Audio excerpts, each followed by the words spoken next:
voyage à travers le sensible pour m'imprégner de toutes ses textures, ses couleurs et son intensité et ouvrir les corps et les cœurs en y déposant des mots d'amour et de beauté qui disent au monde la valeur des choses et leur rendent justice. Bienvenue dans le podcast des auteurs de sens, des éveilleurs de conscience et des engraineurs de demain. Autant de voix rassemblées en un mouvement militant en faveur du vivant, une matière vibrante qui de ses ondes grandissantes va souffler sur le monde un vent d'amour et de liberté et participer en toute humilité à la régénérescence du fascia planétaire, du tissu cellulaire de l'univers, comme des milliers d'étoiles.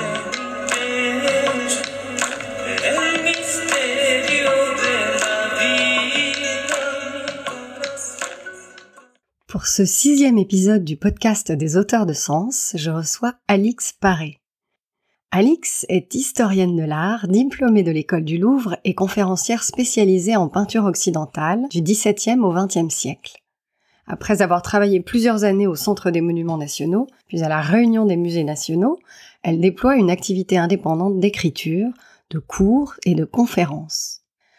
Alix a le don de faire voyager dans le temps, de nous faire plonger dans l'histoire à travers la lecture d'un tableau, de nous emmener au-delà de l'image pour aller au-dedans, en ressentir la profondeur, l'épaisseur, le sens de chaque petit détail qui prend alors vie sous nos yeux. Un objet, un costume, une couleur, une posture, un geste subtil qui échapperait à l'œil de l'observateur amateur. Et la toile s'anime alors pour prendre les allures d'un décor de scène lyrique en 3 dimensions, dans lequel nous nous promenons, le regard émerveillé. Redonner vie et sens à l'histoire par l'art, à une époque, à un contexte sociétal, à des événements marquants, à une atmosphère, un sentiment, au subtil et à l'indicible aussi, à ce qui ne figure pas dans les livres d'école, ces témoins de notre mémoire collective qui bien souvent orientent, omettent, font des choix de complaisance, ne rendent hommage qu'au convenable, qu'à ce qui nous préserve d'un trop grand bouleversement. Alix contribue à restaurer cela, les textures et tessitures invisibles, telle est sa médecine singulière. Regarder l'art d'une certaine manière pour éclairer le présent et imaginer des futurs souhaitables. Et je m'en vais la retrouver au Louvre maintenant, où nous allons parler entre autres de son dernier livre, Héroïne, dans lequel elle explore différents portraits de femmes, réels ou légendaires, au fil des époques et des civilisations. Tantôt terrifiantes, tantôt fascinantes, tantôt suscitant l'admiration, mais toujours inspirantes, pour les artistes, mais aussi pour la compréhension de notre humanité et de nos relations, et la façon dont un certain regard peut éclairer la transformation et tracer des chemins d'harmonie. Bonjour Alix. Bonjour.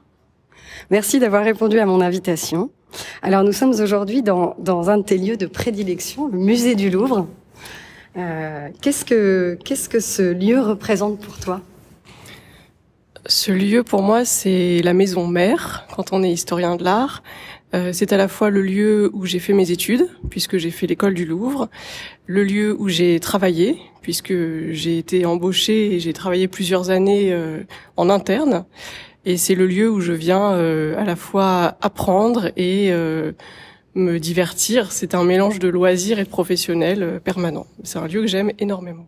Alors oui, c'est assez merveilleux d'être ici, moi qui suis pas venue depuis longtemps. Et j'ai un peu parlé de toi dans l'introduction, mais est-ce que tu pourrais partager ce qui t'anime dans ton métier et à quel moment est-ce que tu l'as choisi et ce que tu défends à travers lui ? Alors, ce qui m'anime dans mon métier, c'est la beauté des œuvres d'art. Moi, j'ai toujours aimé l'art. Je me suis posé la question à quel moment j'ai choisi ce métier et je l'ai jamais vraiment choisi, mais en fait je voulais être artiste quand j'étais enfant, je voulais être peintre. Je viens d'une famille d'artistes, donc j'ai toujours baigné dans le milieu artistique. Ça m'a toujours paru très normal d'aller à la fois au théâtre, au musée, voir des festivals, enfin, entre art vivant et patrimoine. Et c'est vers 14 ans que j'ai choisi d'étudier l'histoire de l'art. Et vers 15-16 ans, je me suis dit que ça deviendrait mon métier. Et c'était tout à fait naturel. Donc j'ai choisi de faire l'école du Louvre et ensuite J'ai été conférencière, j'ai travaillé aussi ponctuellement dans des galeries d'art et maintenant j'ai une activité indépendante.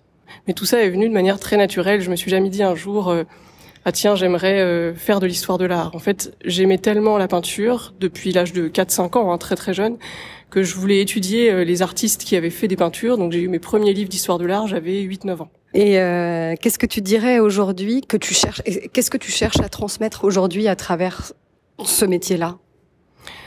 Moi, ce que je cherche à transmettre, je pense, c'est une certaine capacité à s'émerveiller. On est dans une société où il y a énormément d'images qui défilent, mais qui sont des images souvent assez violentes, publicitaires, ou des photos qu'on voit sur les réseaux sociaux ou même à la télévision. Quand j'étais plus jeune, il n'y avait pas encore Internet, mais il y avait déjà cette violence du matraquage des images, et d'essayer de faire revenir les gens à un rapport plus méditatif, contemplatif, plus serein, regarder des œuvres qui ont été faites il y a longtemps, essayer de s'installer devant et de se laisser aller à réfléchir à sa propre vie, se laisser émerveiller, se laisser toucher par la beauté. Et pour moi, c'est un peu une porte, l'histoire de l'art, qui ouvre vers d'autres cultures à la fois dans l'espace et dans le temps. Ça rend plus tolérant aussi que d'étudier ou de se promener dans un musée où on voit des œuvres qui viennent d'autres pays ou qui ont été faites il y a des milliers d'années. On remet en perspective la société dans laquelle on vit. Enfin voilà, c'est une manière pour moi de transmettre une sorte de, à la fois de goût de la beauté et d'envie de réfléchir et de se poser un peu par rapport au monde qui nous entoure. Ouais, de s'évader un peu du bruit du monde et pour revenir à l'essentiel. Et tu vois, là, ça me fait penser à un auteur que j'aime beaucoup, qui s'appelle Christian Bobin, et qui est vraiment dans cette dans cette envie de dire arrêtez-vous et regardez. Ouais. Et alors, j'ai envie de te demander qu'est-ce qu'une héroïne, parce que dans Héroïne, donc ton dernier ouvrage, tu dresses le portrait de femmes représentées dans l'art à travers l'histoire et inversement. Des femmes qui appartiennent à la vie réelle ou au mythe, qui ont accompli des choses que l'on pourrait qualifier d'extraordinaires. Qu'est-ce qui a motivé ce choix? Qu'est-ce que tu avais envie de démontrer? Et c'est quoi une héroïne pour toi? Alors le projet Héroïne, c'est un projet qui est né avec mon éditrice après avoir écrit un premier livre sur les sorcières dans l'art, qui mettait déjà en perspective des figures féminines fortes, à la fois une puissance positive ou une puissance négative à travers des peintures, des installations, des dessins. Et on trouvait qu'il y avait matière à encore parler du féminin dans l'histoire de l'art à travers l'iconographie. En ce moment, il y a énormément de livres qui paraissent en histoire de l'art féministe sur les femmes artistes, mais là, nous, on voulait plutôt étudier l'image de la femme dans l'histoire de l'art. Et donc, il y a plein d'angles d'attaque. On peut étudier le nu féminin. Moi, j'ai étudié la sorcière. Et là, on s'est lancé dans le projet des héroïnes, montrer qu'il y a des femmes particulièrement fortes ou exceptionnelles qui ont marqué leur époque, mais qui ont aussi débordé leur époque puisqu'elles se sont inscrites dans la mémoire collective, et que ces femmes, elles ont été parfois des sources d'inspiration pour les artistes, mais les œuvres sont peut-être un peu oubliées, et alors que ce sont souvent des grands artistes ou ce sont des personnages incontournables qui sont représentés. Donc réexplorer ces femmes exceptionnelles. Donc la définition que j'ai choisie avec mon éditrice de l'héroïne, elle est double. La première, c'est une femme mortelle, donc ce n'est pas une déesse, ça ne peut pas être la déesse Vénus par exemple dans l'Antiquité. Une femme mortelle qui a un destin exceptionnel et qui s'illustre par des actes de bravoure, de courage, par un comportement qui va être exemplaire, qui va servir d'exemple, qui va fédérer en fait après sa mort d'autres femmes ou d'autres hommes. Voilà. Elle va traverser le temps et elle va être un exemple, une référence. On va vouloir lui ressembler, on va vouloir agir comme elle. Donc c'est vraiment une femme qui était dans l'action. En tout cas, qui a fait des choix, même si elle est passive dans certains cas pour l'époque romantique, elle est passive peut-être par choix. Elle a choisi de ne pas faire tel ou tel acte. Voilà. Et la deuxième définition, c'est le protagoniste d'un roman, d'une pièce littéraire, d'une pièce de théâtre. On a des héroïnes de théâtre aussi. qui sont fictives, complètement fictives, mais qui deviennent des références dans la mémoire collective. Voilà. Donc, par exemple, on s'était posé la question beaucoup. Il y a eu des grands débats avec mon éditrice sur la figure de Marilyn Monroe. Est-elle une icône ou une héroïne? Et moi, au début, je voulais pas la mettre dans les héroïnes parce que pour moi, elle est célèbre pour son image, mais pas pour ses actes. Il n'y a pas, elle n'a pas été engagée, elle n'a pas été militante, elle n'a pas défilé dans la rue, elle n'a pas fait un choix qui serait exceptionnel par rapport à une autre personne à ce moment-là. Elle est surtout connue pour son physique, sa plastique. Ensuite, on s'est mis à s'intéresser à sa vie, à son caractère, mais elle est plus pour moi de l'ordre de l'icône, donc l'image, que de l'héroïne. Donc je voulais pas la mettre. Après on s'est dit qu'on allait peut-être la mettre et finalement on l'a retirée du livre. Donc elle n'est pas dans le livre. Mais c'est une question qu'on m'a souvent posée après la parution d'Héroïne. Pourquoi il n'y a pas Marilyn Monroe? C'est fou, ça, c'est intéressant. En fait, ça ramène au rôle modèle d'aujourd'hui. Et finalement, moi, il y a un truc qui me tient assez à cœur, c'est qu'un rôle modèle ou une rôle modèle puisse être quelqu'un de palpable, de tangible, qui a fait des choses concrètes auxquelles on peut s'identifier. Parce que sinon, ça reste complètement, justement, de l'ordre du mythe et de l'illusion. Et là, on est dans le rêve et on est dans l'inatteignable. Marilyn Monroe, personne, dans un sens, n'a envie de lui ressembler. Parce que sa vie est tragique. Elle meurt jeune, elle était en souffrance psychologique, donc elle était très belle. On peut avoir envie de lui ressembler plastiquement, mais on ne peut pas avoir envie de prendre sa vie pour modèle. Alors qu'une Joséphine Baker, qui a été résistante, qui accueillait les enfants, qui adoptait des enfants de plein de pays, qui avait un discours de tolérance, qui était proche des combats ségrégationnistes aux États-Unis, elle n'est pas seulement une artiste féminine, c'est aussi une combattante, Joséphine Baker. Voilà, donc pour moi, c'était là toute la différence. Et donc on a mis Joséphine Baker dans le livre Héroïne. Ça allait de soi. Et elle a été panthéonisée et c'est mérité et c'est incroyable. Donc oui. Ouais, non, je vois très bien la différence que tu fais et je crois qu'elle est vraiment importante.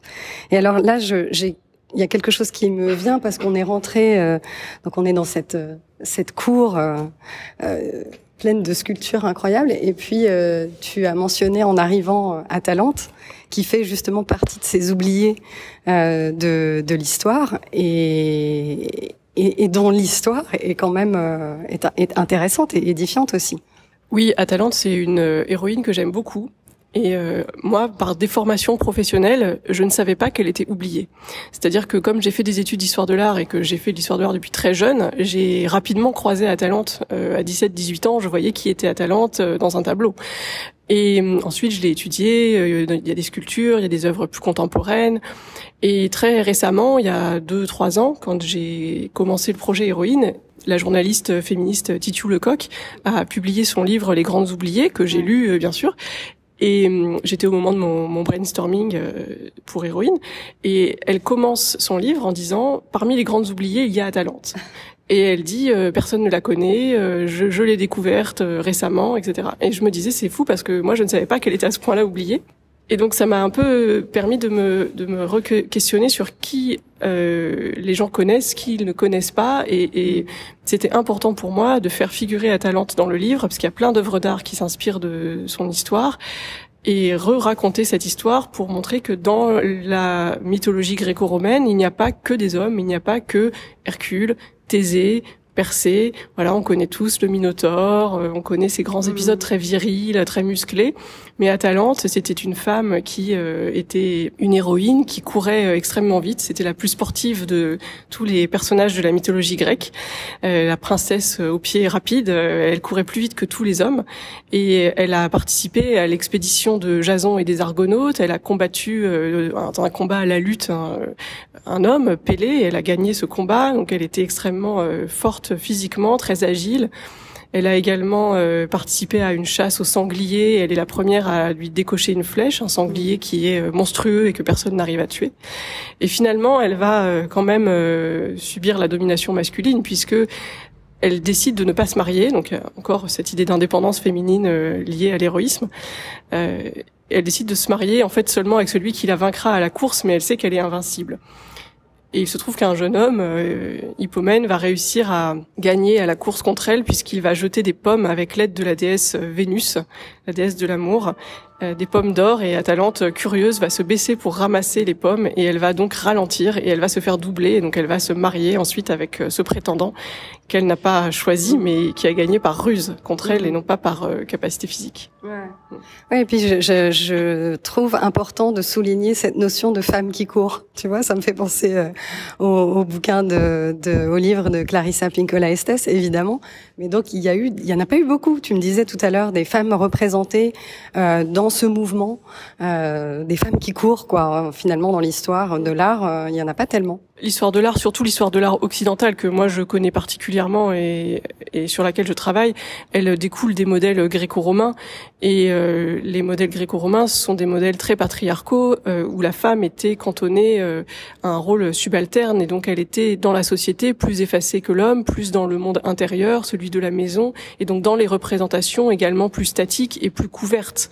Les femmes romaines étaient voilées, avaient des longues robes, etc. Alors il existe l'univers des dieux et des déesses, mais qui est un univers qui n'est pas le monde réel, qui montre certaines déesses qui courent, et encore, mis à part Diane, la déesse de la chasse, qui elle court parce que elle a comme attribut la chasse et la forêt. La plupart des déesses sont statiques. Minerve, Héra sont des déesses tout à fait statiques. Donc Atalante est un peu une exception qui confirme la règle, mais ça prouve qu'il y avait quand même un besoin dans l'Antiquité d'avoir une représentation de femme active, d'une femme puissante, d'une femme qui court et qui n'est pas une déesse de l'Olympe. C'est une héroïne. Ensuite, dans l'histoire de l'art, on a très peu de femmes en mouvement. On a une histoire très statique du corps féminin, ensuite corseté, dans une robe à baleine, etc. Comprimé, voilà. Et il faut attendre le XXe siècle pour qu'il y ait vraiment le corps féminin qui soit très diversement représenté en art. Mais même le XIXe siècle reste un siècle très difficile pour les femmes et dans la représentation des femmes. Et alors j'avais une question pour toi sur la notion d'archétype. Est-ce que parmi ces femmes que tu as choisies dans ce livre, quand on regarde ce qui a profondément motivé leurs actes, justement leurs gestes, est-ce qu'on peut, d'après toi, y voir des traits communs qui pourraient être archétypaux? Sur les archétypes, le point commun de toutes les héroïnes, vraiment, c'est le courage. Après, comment va s'exprimer le courage dans l'iconographie, dans la manière de créer des images? Il y a l'archétype de la femme armée. Ça, c'est vraiment quelque chose qui revient beaucoup. Et ce qui est intéressant, c'est de voir que, en fait, il y a toujours une dépendance au masculin. Dans l'histoire de l'art, il n'y a pas, avant Frida Kahlo et Niki de Saint-Phal, vraiment d'illustration de la puissance féminine qui soit pas reliée à la puissance masculine. C'est pour être héroïque, une femme doit être travestie en homme, en fait. Elle doit prendre l'iconographie masculine traditionnelle et sortir de sa condition de femme. On a des exemples internationaux parce que on a évidemment l'exemple de Jeanne d'Arc qui est très connue en France, qui est la femme armée par excellence, qui est travestie, et d'ailleurs lors de son procès, elle va être arrêtée, elle va être condamnée, entre autres, pour travestissement, parce que les femmes n'ont pas le droit, normalement, de se travestir. Et donc, c'est tout le paradoxe aussi de notre société qui célèbre une femme qui s'est travestie, alors qu'en même temps, les femmes n'avaient pas le droit de le faire. Il y a dans la tradition chinoise Roi Mulan qui était travesti également pour faire partie de l'armée. Il y a eu des femmes samouraïs dont Tomoe Gozen au Japon qui étaient également travesties. Et à chaque fois, il y a un jeu dans la littérature ou dans la peinture de l'époque pour faire une sorte de jeu ambigu entre féminité et masculinité, c'est-à-dire qu'on va mettre en valeur la chevelure qui va dépasser d'un casque, par exemple. On va confronter une arme violente et rigide, un poignard ou une lance, avec la soie d'une robe, voilà, pour montrer qu'elles ont un mélange de féminité et de masculinité. Mais vraiment, ce qui est intéressant, je trouve, c'est le rapport de la femme héroïque au modèle masculin. On trouve aussi la thématique de la femme à cheval, par exemple. Femme à cheval, armée ou non armée, je pense à Lady Godiva qu'on a choisie pour la couverture, qui n'est pas armée parce que elle va défiler nue sur un cheval pour prouver à son mari qu'elle est capable de réveiller les consciences parce qu'elle veut lutter contre la levée des impôts, etc. Enfin, l'augmentation des impôts. On est dans une légende médiévale. Et en tout cas, on a choisi cette couverture parce que c'est une femme à cheval comme un homme. Elle n'est pas en Amazone, mais elle est à califourchon sur son cheval, et donc elle mélange quelque chose qui est dans l'inconscient collectif encore attribué au masculin, et en même temps une très grande féminité parce qu'elle a une très longue chevelure rousse sensuelle, elle est nue, Et bon, la nudité permettait aussi pour la couverture un aspect assez intemporel. Elle n'est ni associée à l'Antiquité, ni à l'époque moderne, ni au Moyen-Âge, mais un peu à toutes les époques. Donc en tout cas, voilà, le lien avec la guerre, l'armement et le cheval sont de grandes constantes dans l'iconographie de l'héroïne européenne et extra-européenne. Ah ouais, mais donc c'est ce que tu dis, c'est qu'elle devait quand même emprunter des critères ou des caractéristiques dites masculines pour pouvoir exister en tant que telle. Avant l'émergence des féminismes vers 1870, oui. Je pense. En fait, on a aussi très peu de femmes artistes avant la fin du 19e. Et c'est à partir du moment où il va y avoir des femmes artistes qu'elles vont aussi porter un regard différent sur les femmes. Et donc, elles vont représenter des héroïnes de manière différente. Et ensuite, on va avoir au XXe siècle des femmes artistes féministes très célèbres. Je parlais de Frida Kahlo ou de Niki de Saint-Phal, qui, elles, vont célébrer vraiment la puissance du corps féminin qui enfante, qui est aussi un corps courageux quand le corps fait une fausse couche ou subit un avortement. C'est le cas de Frida Kahlo, qui est la première dans l'histoire de l'art à représenter la thématique de l'accouchement et de l'avortement de manière aussi, et de la fausse couche avec le sang de manière aussi crue, et avec cette célébration du courage féminin qui là n'a rien à voir avec le pouvoir masculin. Là, c'est vraiment complètement déconnecté. Il n'y a aucune iconographie comparable de courage masculin n'est jamais liée à la question de la paternité de cette manière-là physique. Enfin voilà, c'est différent. C'est la transmission des armes du père au fils, mais voilà. Et donc c'est vraiment le XXe siècle qui va bouleverser les codes en termes d'iconographie. Oui, et puis alors tu parles donc la valeur courage, c'est la valeur quand même transverse qu'on retrouve, mais ça me fait penser à en fait c'est ce courage qui permet, qui donne le pouvoir de et pas le pouvoir sur. En fait, on n'est vraiment pas dans cet esprit de domination, mais de pouvoir faire les choses pour changer quelque chose et apporter une transformation. Oui, en fait, on n'a pas une histoire de la domination féminine, même s'il y a eu à un moment un fantasme, une peur de la domination féminine, qui justement apparaît à la fin du XIXe siècle. C'est-à-dire qu'en parallèle à l'émergence des premiers mouvements féministes, suffragistes, suffragettes, et puis les féministes françaises autour d'Hubertine Auclair, par exemple, on a l'émergence en art très fortement de la figure de la femme fatale. Certainement, la société étant en plein bouleversement autour de la question de la place de la femme, il y a une peur de l'ordre renversé ou du désordre dans la société, et donc on se met à voir des femmes castratrices et dangereuses et dominatrices partout. On est aussi avec l'émergence de la psychanalyse et la figure de la femme castratrice, c'est très important à la fin du 19e, début 20e, on est en plein freudisme, et donc là il y a beaucoup de peintres qui vont avoir une iconographie d'héroïnes noires. On en a mis quand même dans le livre pour en parler, notamment Dalila qui va couper les cheveux de Samson, donc c'est une traîtresse, elle est courageuse, mais au service de l'ennemi. Voilà. Mais c'est aussi une histoire de l'héroïsme féminin parce que ça a vraiment irrigué le théâtre, la littérature, et puis en ce qui me concerne, la peinture, le dessin, la sculpture. Donc il y a des héroïnes noires. On pense aussi à Salomé, par exemple, qui demande la tête de Jean-Baptiste, qui est une figure très ancienne, biblique, qu'on trouve déjà dans la peinture de la Renaissance. Dans mon livre, j'ai mis un exemple de la Renaissance. Mais c'est une pièce, Salomé, aussi d'Oscar Wilde, fin 19e, qui met vraiment en valeur cette idée de la femme vénéneuse, la femme est dangereuse. Donc on se méfie de la femme dangereuse, fin 19e, et ensuite au 20e, on rebascule, les femmes ayant pris un peu plus de pouvoir, on a l'émergence d'une femme qui n'est plus dangereuse, mais qui est courageuse sans dominer le masculin. D'accord. Ouais, je vois bien. Et est-ce que tu parlais tout à l'heure de l'arrivée des artistes femmes, des peintres femmes? Est-ce qu'il y en a une qui te vient à l'esprit? Et qu'est-ce qu'elles ont apporté qui n'existait pas dans l'art produit par des hommes? En fait, il y a toujours eu des femmes peintres. Probablement, depuis que l'homme a utilisé des pigments au Paléolithique, il y a dû y avoir des femmes qui ont utilisé des pigments.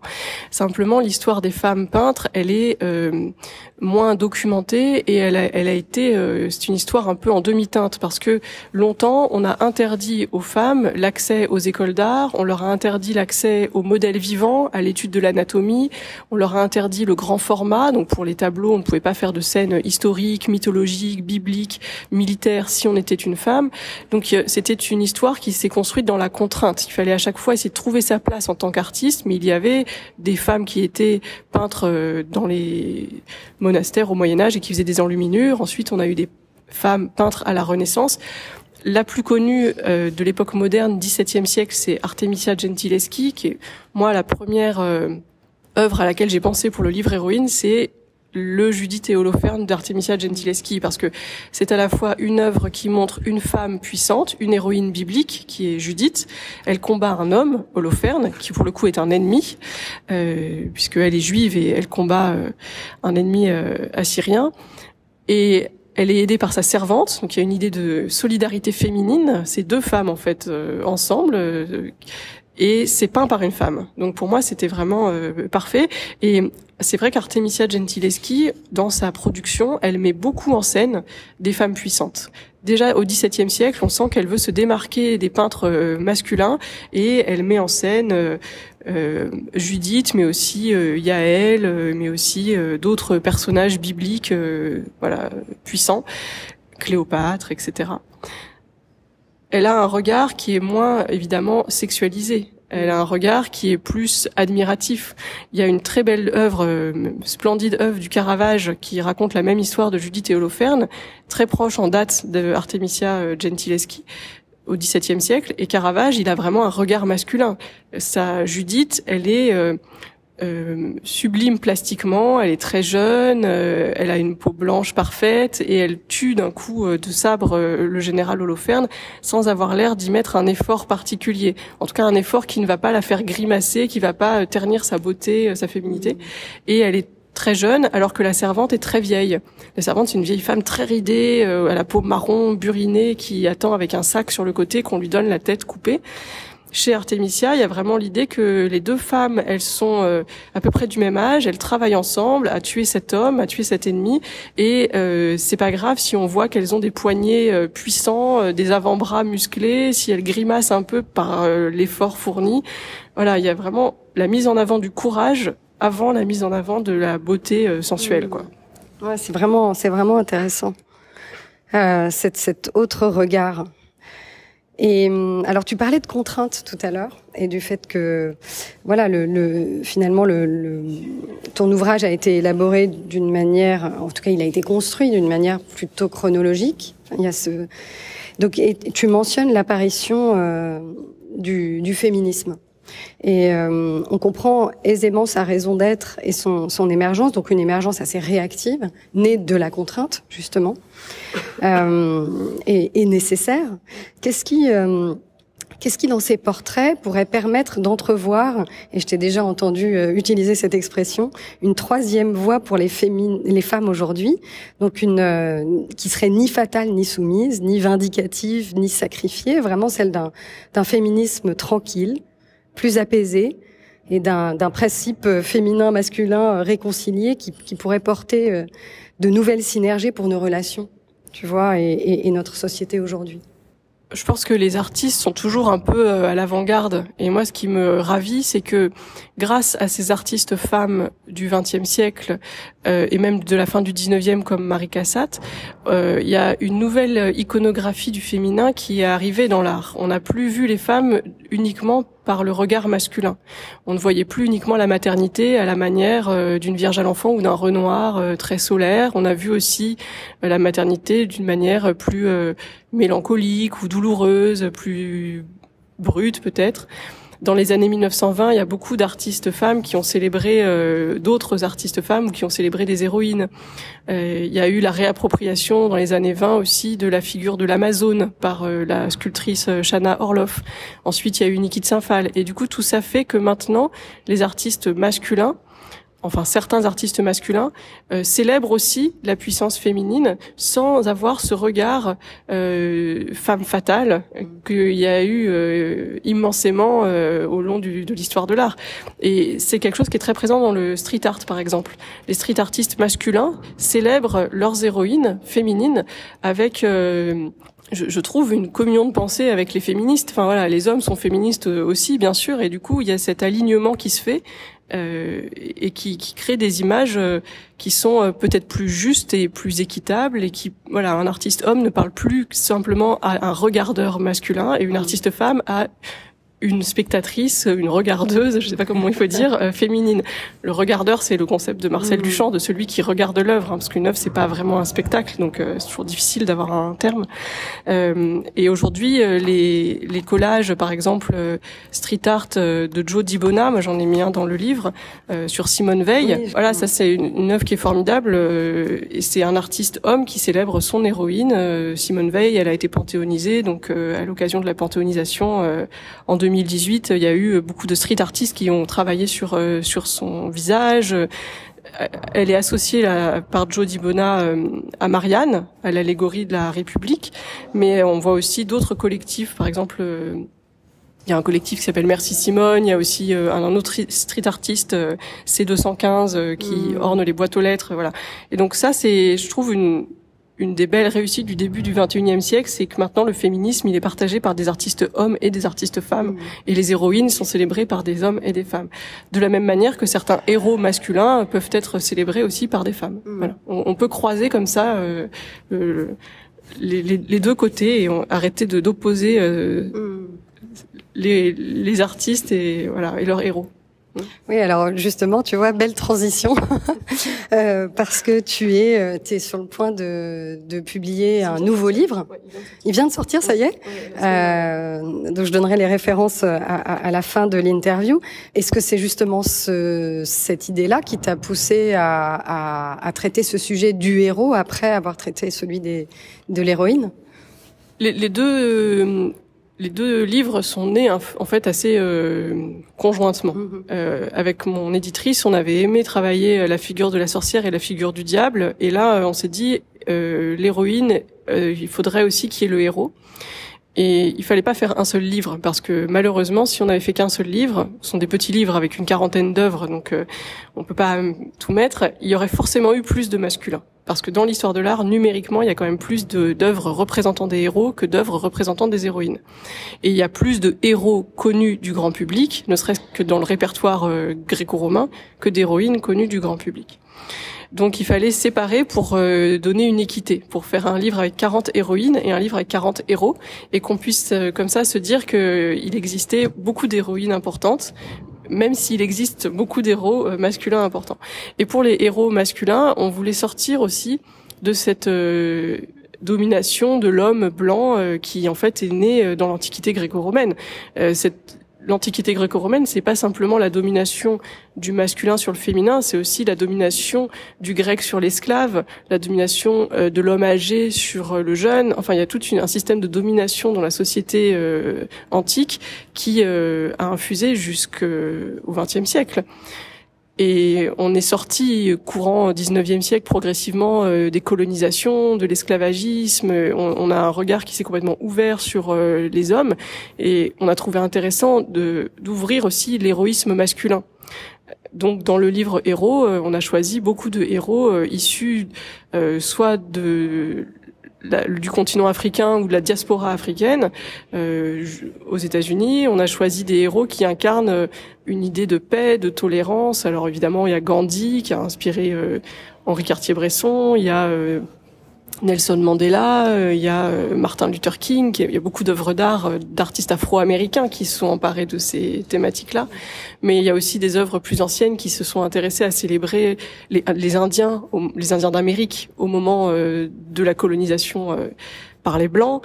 Il y a des œuvres qui nous racontent aussi des héros indiens, japonais, iraniens. Enfin voilà, il y a beaucoup à dire sur l'héroïsme masculin, en dehors toujours d'Hercule, de Thésée, de Persée, que j'aime beaucoup, mais qui sont des arbres qui cachent une grande forêt très riche, très variée de héros et d'héroïnes. Et donc dans le livre Héros, on voulait qu'il paraisse après, pour pas donner l'impression qu'on donnait la primeur au masculin.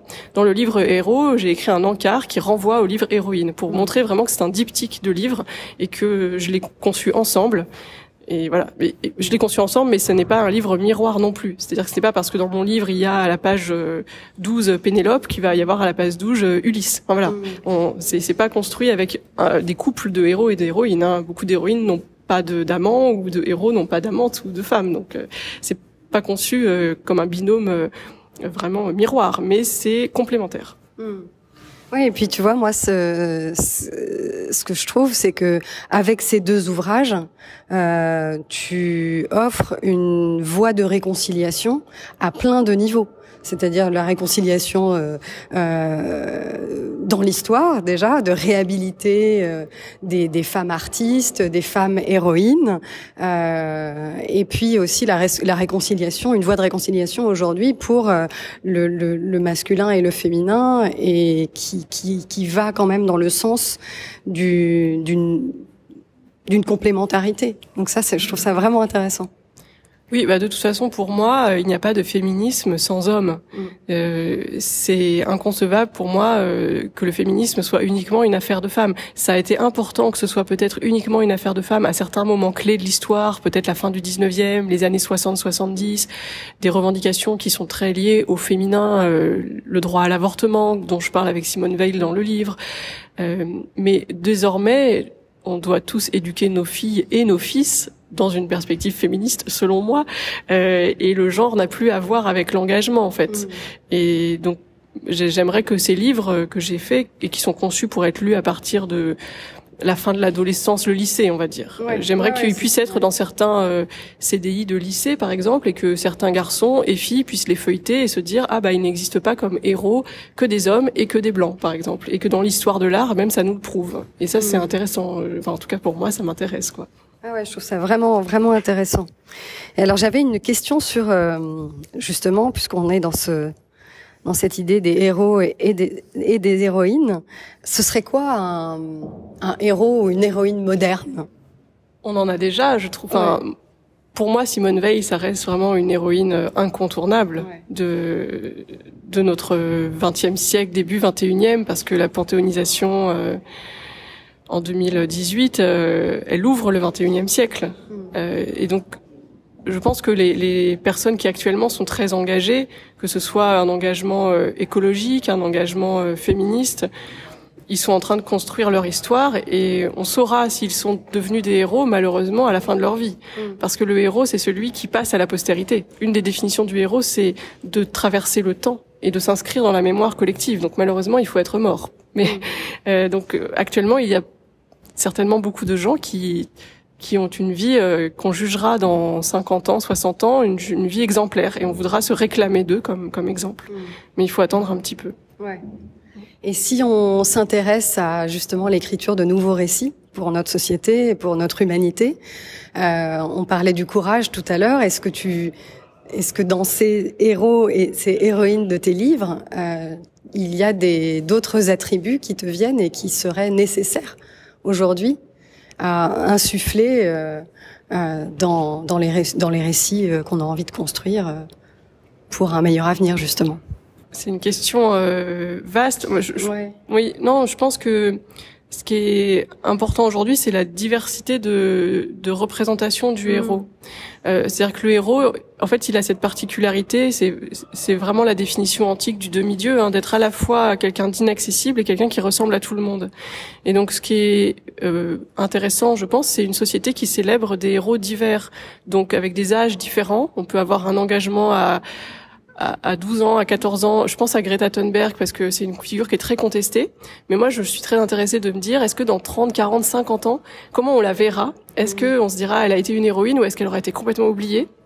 Elle est certainement importante en termes d'héroïsme pour beaucoup de jeunes. Donc, ça peut être une héroïne jeune, ça peut être une héroïne âgée. Il y a des femmes qui ont des engagements sur le tard, qui se révèlent. On a des héros issus de l'immigration. Enfin, en tout cas, ce qui concerne la France ou l'Europe, d'avoir des héros multiculturels, c'est important. De ne plus avoir une seule image du héros, mais plutôt de raconter la vie de quelqu'un qui permettent de donner un nouvel exemple. Aujourd'hui, on est dans une société où tout va très vite. Alors, on propulse parfois au rang de héros un joueur de foot. On va le trouver exemplaire, mais en fait, ça ne tient pas. On a souvent dit Zidane, c'est le nouveau héros, par exemple.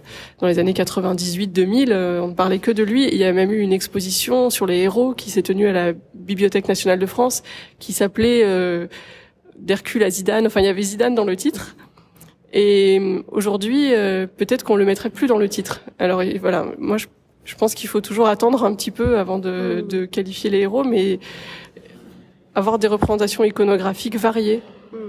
Il y a plus l'idée de l'homme musclé en armure qui combat la bête ou le dragon. Voilà, ça c'est vraiment de l'ordre des contes et légendes, mais ça peut plus aller avec des représentations contemporaines, je pense. Ouais, j'aime beaucoup cette idée de diversité. Je crois que ça me semble assez essentiel, justement. Et alors j'ai une dernière question pour toi. Je me demandais si ces hommes et ces femmes dans tes portraits, dans tes ouvrages, pouvaient parler, en tout cas certains d'entre eux peut-être. Quel serait leur message pour les hommes et les femmes, et peut-être pour le monde aujourd'hui? À quel nouveau mythe ou récit est-ce qu'ils pourraient nous inviter? Moi, je pense que ce qui est frappant dans l'histoire ancienne de l'héroïsme, c'est que ce sont des gens qui n'ont jamais eu peur de l'engagement. Et ils n'ont pas non plus peur de mourir pour leur engagement. Et on est dans une société où la mort fait beaucoup plus peur que dans les époques anciennes, parce que la mort est moins présente. Les gens meurent moins statistiquement. Il n'y a plus la peste noire. On ne meurt plus à 50% en bas âge, entre 0 et 3 ans. Enfin voilà, la mort n'est plus aussi présente dans la société. Et du coup, les gens n'ont pas spécialement envie de mourir et ne sont plus vraiment prêts à s'engager pour une cause jusqu'à la mort. Cela dit, en ce moment en Iran, on a quand même des femmes qui sont prêtes à mourir. Et ça, c'est vraiment très intéressant. On est avec des héroïnes aussi là qui sont en train d'émerger très fortes. Et ça secoue un peu d'ailleurs le monde occidental qui se repose avec des pseudo-engagements. Hein. Et moi, je pense que oui, la plupart des héros de ce livre diraient « N'ayez pas peur de mourir, allez jusqu'au bout. » En fait, la mort n'a pas d'importance. Ce qui a d'importance, c'est l'action que vous menez avant de mourir. Beaucoup de personnages ont des morts héroïques. Et ça fait partie de la thématique du héros, de la mort héroïque, la mort exceptionnelle, féminin ou masculin, hein, le héros. Mais mourir sur le bûcher comme Jeanne d'Arc, c'est une parmi tant d'autres, mais mourir empoisonné, etc., etc. Ou alors marié de force, enfin une vie qui est ensuite réduite, mais ne pas avoir peur d'aller au bout de son engagement ou de ses capacités physiques. Ah oui, mais je pense que l'engagement, c'est vraiment un beau mot de la fin de cet entretien. Et tu vois, tu parlais de Greta Thunberg tout à l'heure, et je pense qu'elle est assez engagée. Voilà, elle est engagée jusqu'à, je pense, peut-être pouvoir se laisser mourir. Et d'ailleurs, elle l'a démontré. Donc ça, c'est vraiment intéressant aussi, surtout à l'âge qu'elle a, où on a quand même toute une jeunesse très désabusée, qui n'a absolument aucune conscience de ce que c'est qu'un danger imminent. Puis à côté de ça, des êtres probablement hypersensibles qui émergent depuis quelques dizaines d'années et qui sont dans cet engagement plein, entier. Voilà, donc l'engagement, ouais, ça me semble une belle valeur à promulguer. Oui, l'engagement et le fait de ne pas avoir peur, quoi. Oui. L'absence de peur aussi. De peur. Ça, c'est un grand thème, parce que je pense que tout ce qui, à la fois, les gens ne s'engagent pas, mais ils sont pétrifiés. Oui, c'est ça. En réalité. C'est intéressant de noter ça, cette dichotomie, l'absence de peur. Voilà. Merci, Alix. Donc, je rappelle que ton livre Héroïne, publié aux éditions du Chêne, est disponible en librairie et sur Internet aussi, à la Fnac ou sur Babelio, que donc Héros vient de sortir. Je viens de le voir à la librairie. Ah ouais, ça y est. Il vient d'être mis en rayon. Ah bah écoute, on va cette semaine. Génial. Ah bah ça c'est une bonne nouvelle. Et donc dans toutes les autres librairies, Fnac etc. Et puis tu parlais, et ça je trouve ça vraiment intéressant aussi. Il y a également ton livre sur Gustave Doré, donc Fantastique Gustave Doré, qui est en cours de reparution. Donc ça y est? Oui. Ouais. Gustave Doré, c'est un livre que j'ai coécrit avec une conservatrice de la Bibliothèque nationale de France il y a 2 ans. Enfin, il est paru l'année dernière et il était en rupture de stock et là, il est à nouveau en librairie. Et le lien avec les héros et les héroïnes est bien présent parce que Gustave Doré, c'est un illustrateur. Et en fait, le projet héros-héroïne est aussi venu après que j'ai écrit sur Gustave Doré, en me plongeant dans toutes ces histoires qui mettent en scène tant de héros et d'héroïnes, parfois oubliés, parfois encore très connus, des contes de Perrault, des fables de La Fontaine, de l'Enfer de Dante, enfin voilà. Et donc il y a beaucoup d'histoires à raconter. Le fil conducteur, ce sont les histoires. Les histoires, c'est aussi mon domaine et j'aime beaucoup ce fil conducteur. Et donc en réalité un triptyque quasiment. Fantastique Gustave Doré, héroïne et héros. Donc merci beaucoup. J'indiquerai je mettrai tous les liens dans la biographie écrite du podcast. Et merci pour cet entretien d'une grande richesse. Moi j'ai pris un cours d'histoire de l'art en accéléré. C'était très chouette. Merci beaucoup. Et merveilleux.